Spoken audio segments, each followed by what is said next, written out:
Humans are masters of self-deception. We fool ourselves into believing things that are false, and we refuse to believe things that are true. I was in graduate school when I really started delving into the topic of self-deception, and it rocked my world. I saw it everywhere, in everyone.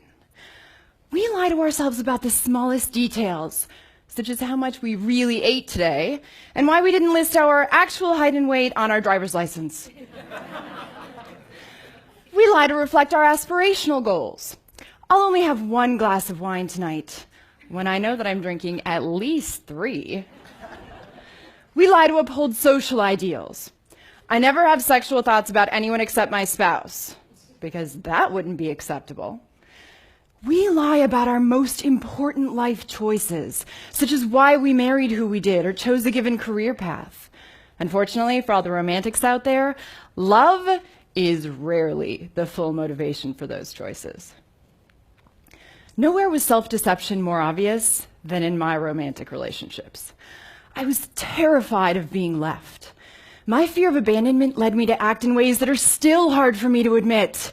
Anxiously awaiting a phone call, driving to see if he was where he said he would be, asking him repeatedly if he loved me.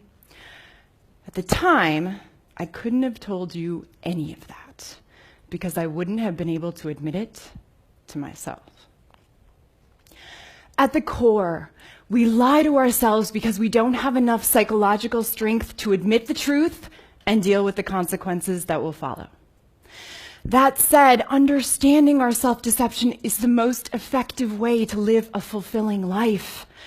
For when we admit who we really are, we have the opportunity to change. It's hard to look at this photo and think, liars.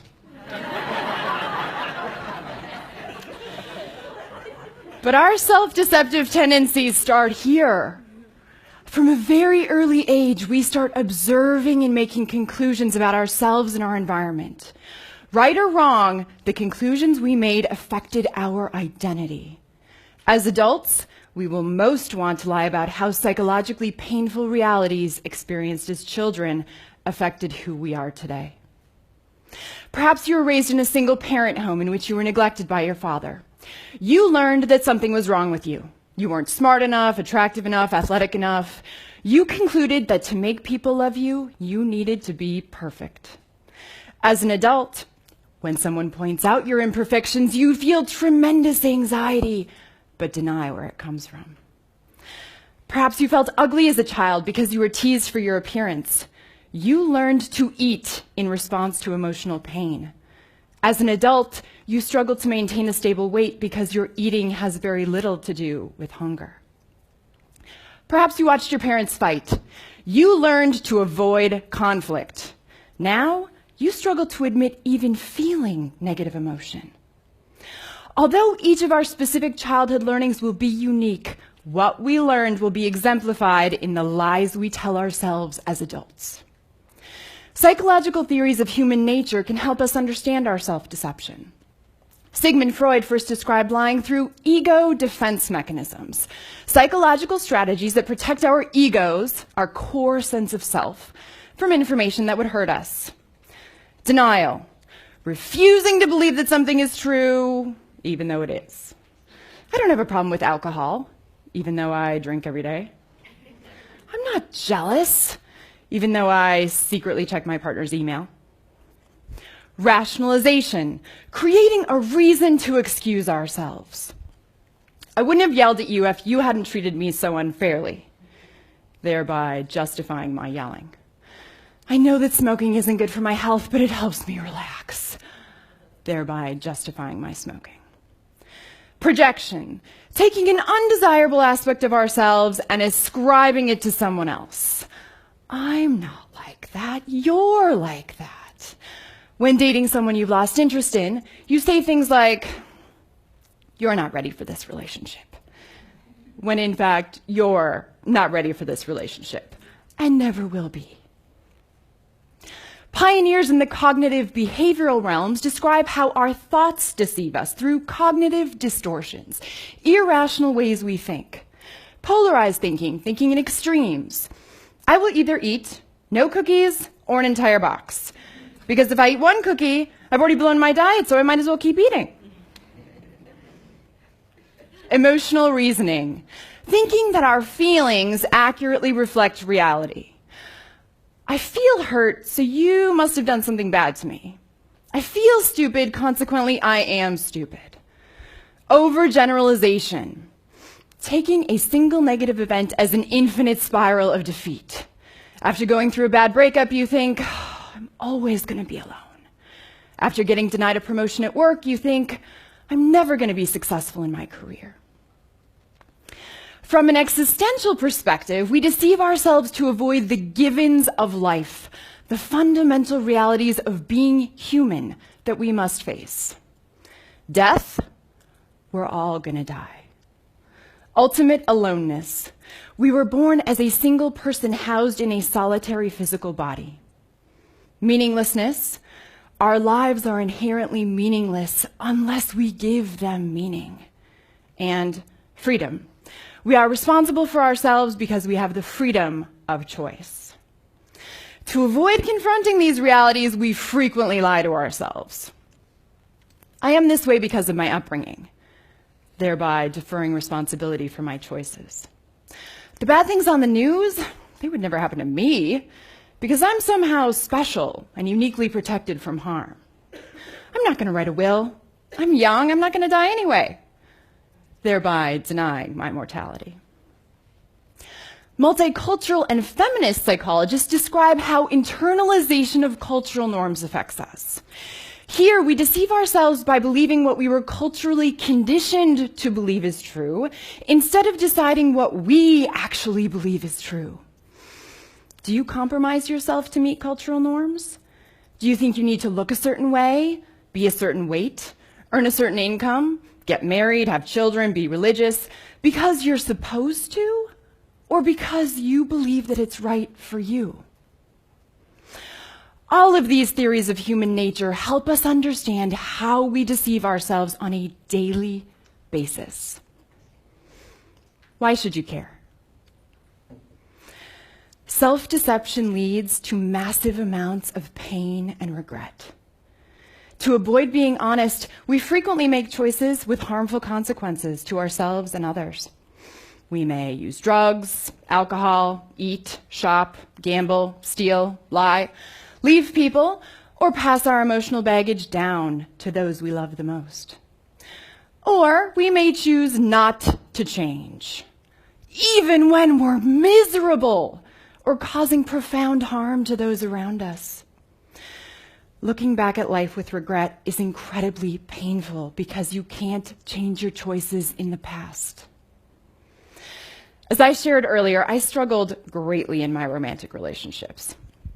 I knew that I didn't feel safe, but I believed it was my boyfriend's fault. If he just called me more, told me he loved me more, then I would feel safe.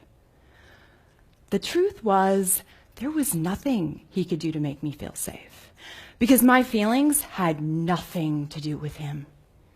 The reason I didn't feel safe is that I learned as a child that people would always leave me, and I lived my life making choices consistent with that belief. When we don't take full responsibility for who we are, we hurt ourselves and everyone around us. Now what? How do we start acknowledging the lies we tell ourselves? How do we start becoming more honest liars? The first step is self-awareness. We become observers of ourselves. When you have a strong emotional reaction to something, pause. When what you say doesn't match how you act, pause. When you're thinking irrational thoughts, pause. Ask yourself, what does this say about me? Similarly, most of us spend a tremendous amount of energy trying to get over someone or something that happened to us. And we generally avoid examining our contribution to conflict in our lives. When you're unresolved about something or someone, pause. Ask yourself, What does my reaction to this situation say about me? As we become more honest and aware, we also become more responsible for our choices. If we admit that we're insecure about something, which we all are, we're now confronted with a choice to work on our insecurity or not. Whatever we decide, we are now more responsible for the consequences of our insecurity because we know better. Not changing when confronted with the truth is a choice. Although we can't control many circumstances we encounter in life, we are responsible for our reactions to all of them. In that vein, one of the best ways to confront our self-deception is psychotherapy. It is probably the only relationship that you will ever have in your entire life that exists solely to benefit you. Yet a great deal of stigma exists around therapy. People frequently say things like, I don't need therapy. Therapy is only for crazy or weak people who can't help themselves. The truth is, it takes tremendous courage to be completely vulnerable to another human being. Therapy is truly a gift if you're courageous enough to accept it. Confronting our self-deception is a lifelong journey. We change and the world offers us new opportunities to understand ourselves. There is always more to learn. I was on the perfect path to be a successful academic. I received tenure here at UNLV 2 years ago, and in about 6 weeks, I will be unemployed because I resigned. Getting tenure and then quitting is about the last thing that anyone would expect from a faculty member, especially me. I love psychology. I love teaching. I love research. I love my department.